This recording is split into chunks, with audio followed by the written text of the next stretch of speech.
Our special coverage now, and the Maasai Mara migration has been described as a spectacle. Nowhere in the world is there a mass movement of animals as immense as the wildebeest migration.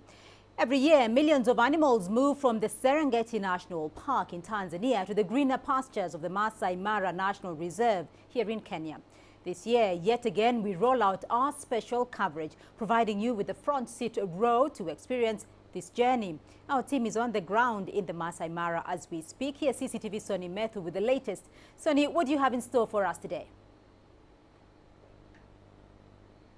Well, it's one of the 7 natural wonders of the world, and CCTV is taking you on an epic journey from the Great Migration itself to the predators of the Maasai Mara, the communities who call it home, and what you need to know if you ever get to take the journey.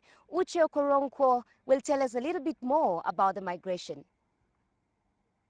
The key players in this odyssey are the wildebeest, more than 1.2 million of them. They're accompanied by around 200,000 zebra and thousands of gazelle. But remember, the Mara is huge, so if you're out in the open, the herds are smaller. The yearly cycle begins in the south in Tanzania. 500,000 calves are born between January and March, but when the rains end in May, the animals must move on. They head north to Kenya and grazing. The migration is perhaps the biggest draw card for foreign tourists.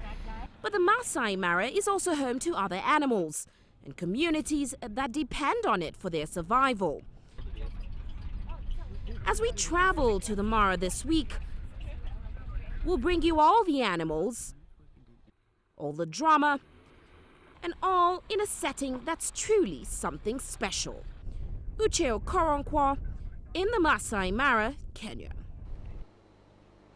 Sonny, I can see some movement behind you there in the river, not to alarm you, but obviously the Maasai Mara migration itself, it happens every year. What makes this very special?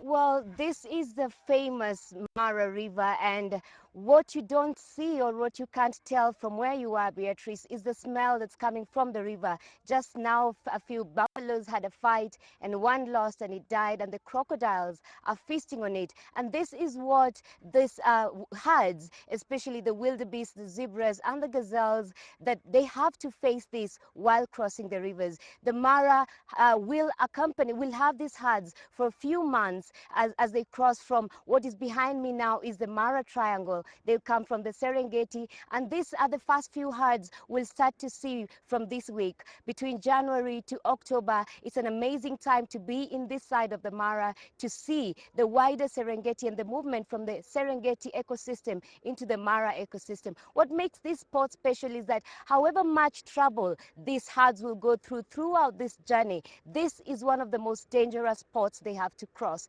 There are crocodiles waiting to attack, and as was mentioned earlier in the package, they're little babies traveling with the herds, and the mothers are worried. There's usually frantic movement, there's panic, there's commotion, there's fear, there's of course hundreds of tourists watching this spectacle as it happens.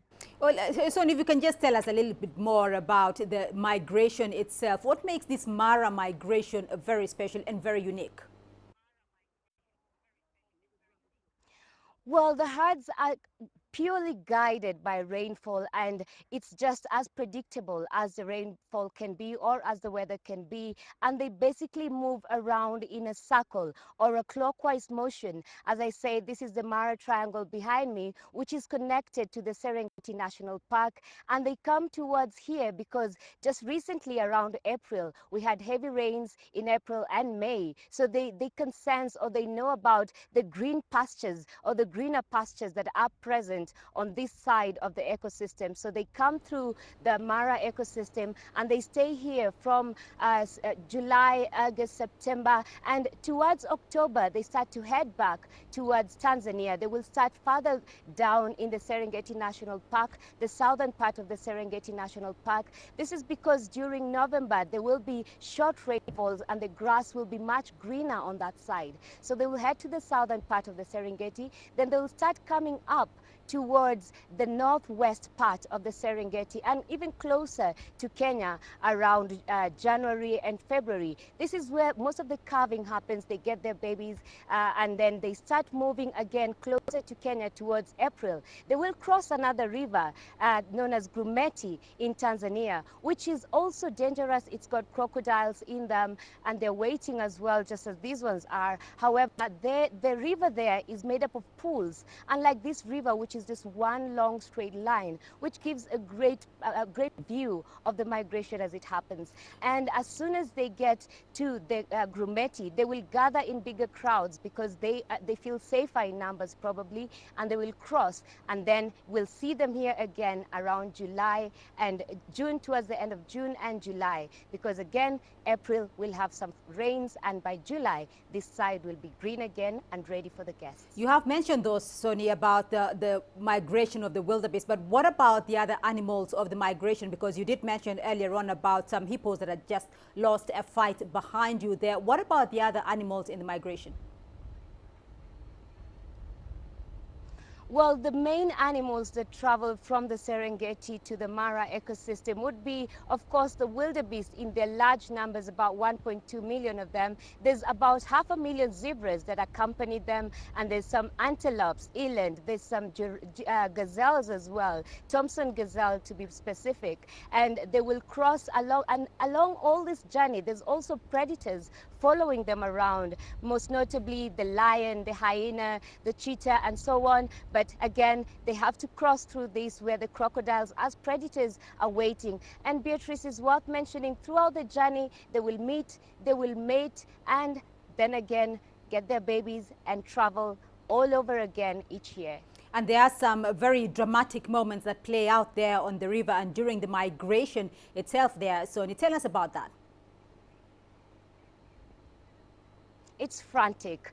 There's usually hundreds, possibly thousands, trying to cross in small spaces a bit behind the river. You can see it's quite steep to get up. So they struggle to get up and they struggle to get through. Some have to go back and forth because some of the herds have left their families back, and you see them going back. For me, I've seen it at least twice, and the third time it was very, very emotional for me. So we are hoping that we'll see it as well and get to show the audience what really happens, because it's almost impossible to describe in words. The tourists are usually just in shock, seeing pleasure, seeing tears sometimes laughter. It's just something special, truly special. All right, Soni Methu there following the wildebeest migration for us in the Maasai Mara.